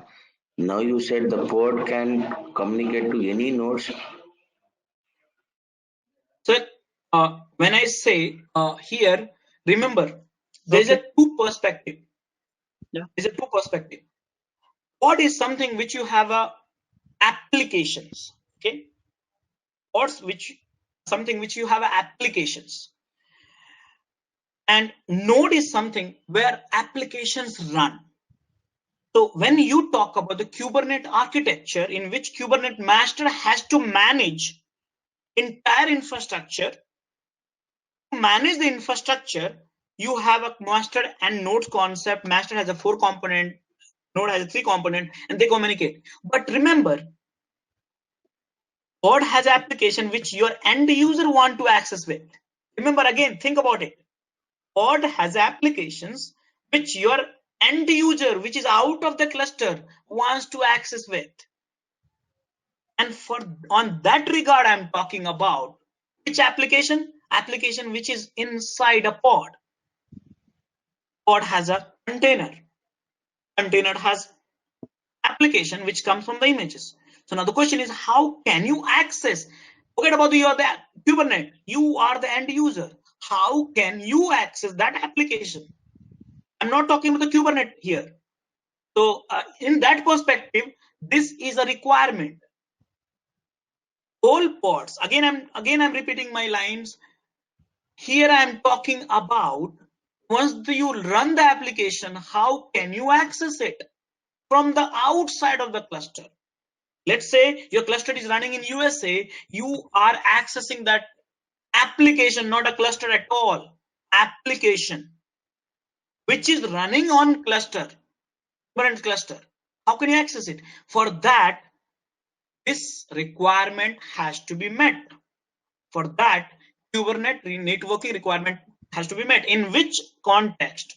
I said I'm saying all pods can communicate with each other, all the nodes. But now let me put it in different way. Remember the microservices games? See, who should talk to whom? Each services, microservices, controlled by the master. But ultimately, each pair communicate with each other for the larger game. So here all pods, all the microservices can communicate with each other. I'm talking about the application part. All pods, all microservices communicate with each other on all the nodes, because Kubernetes view all the entire data center as one computer where each pod can communicate with each other. Because why do they need to communicate with each other? Simple reason. Each pod has application, and each application need to talk to each other for the different reason. Maybe microservices, maybe load balancing, maybe any other things. So here in that context I'm talking about. Now all nodes can communicate with all the pods. Why? Because if the all nodes, remember the pods runs on the nodes. Nodes has a different network and stuff like that. Here I'm not at all talking about the physical network. But all nodes can communicate with all the ports, so your ports can communicate with each other across the nodes, and no network address translation, no netting should be happening. So I don't know whether you got it or not. If not, can I redraw on pictures? Probably that Yes, will Sanjay, you're give you. audible. Did you understand what I'm trying to say here? Can we take a break Wait, now, but still Rajesh? confusion. Sorry, there was some. What you said, sir? Can we have a break now? Yes. Just let me complete this, and then after that we'll move on to the break. Will that be fine? I'm trying to complete the queue proxy, and after that we'll have a break, because that way we will not lose the flow actually. Okay. Yeah, sir, there was some question in the background about the queue proxy, so confusion around. So is that answer your question, or should I recreate some diagrams to help you to understand this concept? Yeah, that would be better. Yeah. So let's understand this way. Let's simplify this stuff. Probably that because I'm not physically present, so there's no other way I can explain it to rather than this diagram, this MS Paint. So now look at this here. This your data center. This is your cluster, by the way. And here, forget about the master and all the stuff like that. I'm talking about how these people will access the application. How these people will access the application. Now think about it. See, this is my 6 virtual machine or 6 physical server in my cluster. Okay. Now each cluster has an IP address. Sorry. Each machine, each server has IP address. You know that each virtual machine or each physical servers, you get IP address. That's a physical IP address. Now you also know that each physical IP address is accessible, provided the firewall and stuff like that, security and stuff like that. It's accessible around the globe. But typically you don't do that. Okay, so you have something like a load balancer. So let's say, imagine a typical scenario. This is a VMs, 6 VMs. Here you run application. Here you run application. Here you run application. Here you run, let's say, application. And let's say this is the front end. This is a Tomcat. This is the back end. Okay. So now what do you do? Typically, what do you do? Typically, what you create one load balancer of the front end. What happens? This load balancer load balance these 3 machines. But load balancer works on what? Physical IP address. See here, this IP address. Right? Now, because of your 3 Tomcat backend, so now you'll have one more internal load balancer. This load balancer will balance these loads. Now remember, these load balancer also works on the 3 physical IP addresses. Now, if you want to talk front end to back end, then this app will connect to this load balancer. This app will connect to this load balancer. This app will connect to this load balancer. This is the typical simplest view of the physical servers or virtual machines in a production environment. I'm not complicating the flow. Is that clear, sir, so far?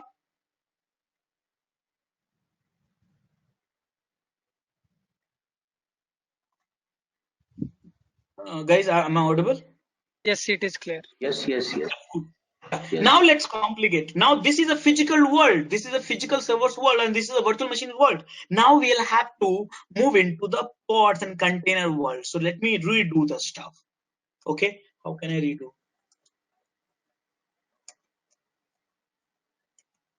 Let me redo the stuff. Now you are not having this application running in the physical machines. Remember, you are running in the pod. So now this is a one pod. Let me change the color actually. This is a one pod. Now this is the one pod. This is the one pod. This is the one pod. This is the one pod. One more pod. Here one more pod. Here one more pod. Here one more pod. Remember the game which you played about the football. And remember, each of the pod has an application, but some pod has a front end. Some pod has a back end. Back end. This is the front end. This is the back end. Okay, I'm just being very simple. Okay, now you remember this requirement I said. All pods can communicate with each other on all the nodes. That means, see here, you have a one front end here, one front end here, one front end here.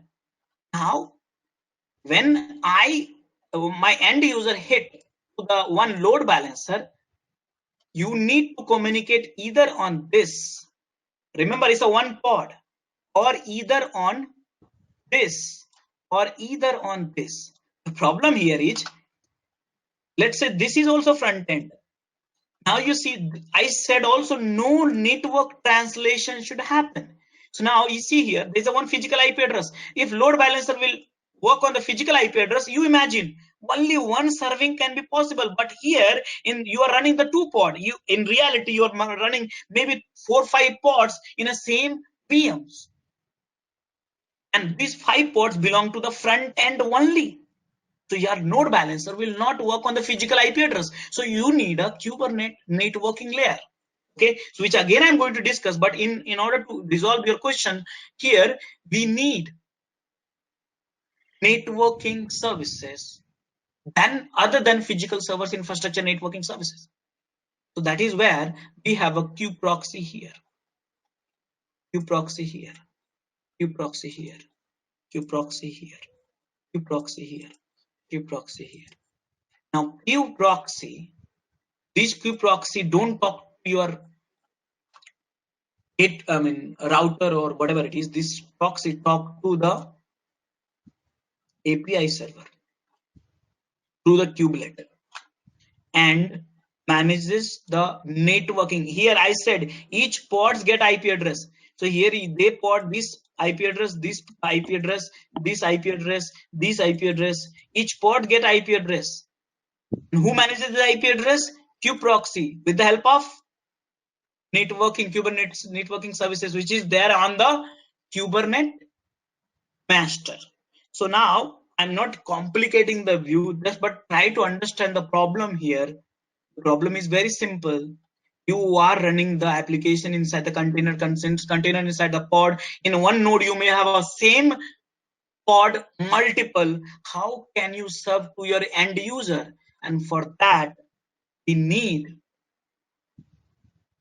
some networking services on each node, and that networking services for time being, which I'm discussing right now, is a kubeproxy. Okay, so now here this is on the same regard, kubeproxy. Now you want to understand the kubeproxy, let me put it in a more simplistic way. Each VMs, you have a network. Let me show you this VM, my network services. This is my laptop network.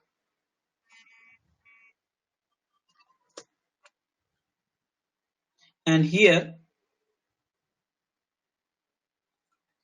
setting, network. And here you see, I should be having multiple networks, so available network. See here, multiple network, Ethernet. See here, this is my one Ethernet. So each VM or each physical machine, you get the Ethernet. What it will do? This basically connect to my router. this Ethernet connect to my router or modem, and this Ethernet will talk to the modem, a router, get an IP address, assign this machine. So because of this, Ethernet is connected to my router. So multiple machines, same they do connected to the router, so they get IP address, and this IP address is accessible on the network. Okay, so if someone hit to that on that particular IP address, router receives and then forward this to this machine. Now something similar we need it for the pod also, networking, Kubernetes networking also. Pod, remember here the problem here is each pod, you have a front-end pod, 5 pods running the same machine. Now physical IP address will not be able to serve this all these 5 pod because you get one physical network, only one address. So to solve the problem, each pods get an IP address, but how can you get the IP address? So here kubeproxy, which is running in the each node, assign an IP address. The question is, each IP address of the pod should be unique in your cluster. So now this kubeproxy talk to the API server through the Kubernetes networking drivers and get IP address released, and then assign the IP address and manage this the networking services of the each pod. So this is a little bit of the more discussions I would be making, but for some time probably you have got a little bit of the visualization of the kubeproxy. Did I answer your question?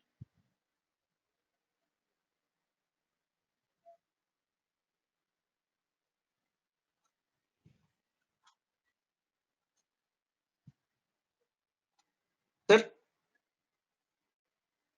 No, Sangha, they are not done yet. So for bot and bot group name, I'm still to work on that. For sorting of language, I have already pushed the changes. Sort No, sorting are of you in the roles in Kubernetes alphabetical session, order, right? Yeah. guys? I have already pushed those changes and even can merge it now. So that's done. So I've There closed that is defect. So Suresh. I still have that name validation in my name. So Sangha, before I implement it, I have Hey Devesh, yes, they are similar, Sangha, but I have one Devesh, question here. For bot and bot group, I think we can do, but on the user management part, Can we if move? we I think he has taken incorporate control of that that. change, okay, case Rajesh, insensitive can you put him on mute? I think he's another call. super user. Okay. So I don't know who has asked this question about the kubeproxy, but is it that are you trying to? Did you get a little bit of idea about this? Why do we need a kubeproxy?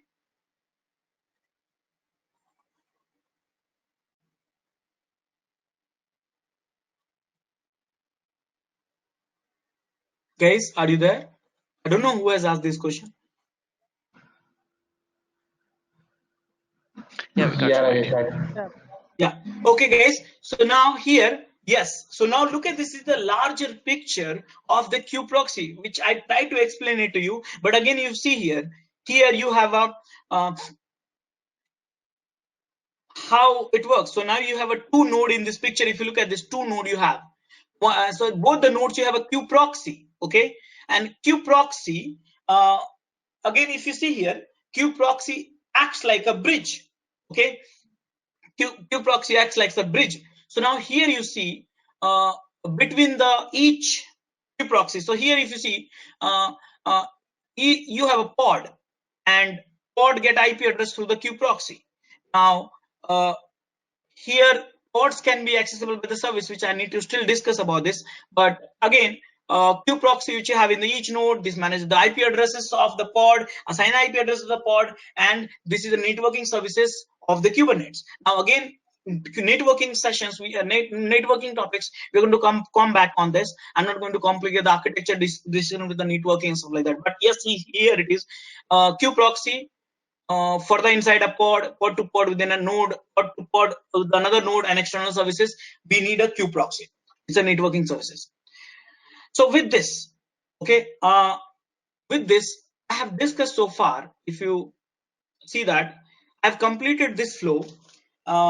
Here, as part of the Kubernetes architecture, you have a master, you have a node, two things, and I have not discussed about the kubectl, which I'll discuss in some time. But we will have one break. Before that break, we would like to understand. Do you have any questions on the master and node? Let me recall this stuff.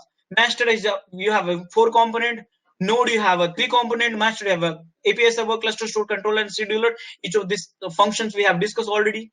Node, you have a 3 components. You have a kubelet, which is the main Kubernetes agent. You have a container engine, which is the default for time being is Docker, and kubeproxy, which is networking services for the Kubernetes for the pod networking. Pods networking. Again, I'm saying kubeproxy is the network services for the pod networking. What is a pod? Again, we'll come back on this, but pod has containers. Container has an app which you want to run in the cheapest way. So far, do you have any questions before me taking and going for the break?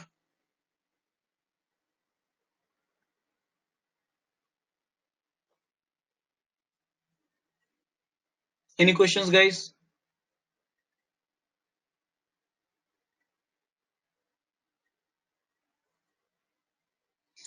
Okay, so I believe there's no question. So we're going to have a break. I need to grab coffee because I've been talking without break. So I just need a little bit of more break. Let's say have a 20 minutes of break this time rather than 15 minutes. So I'll be back by 12:10.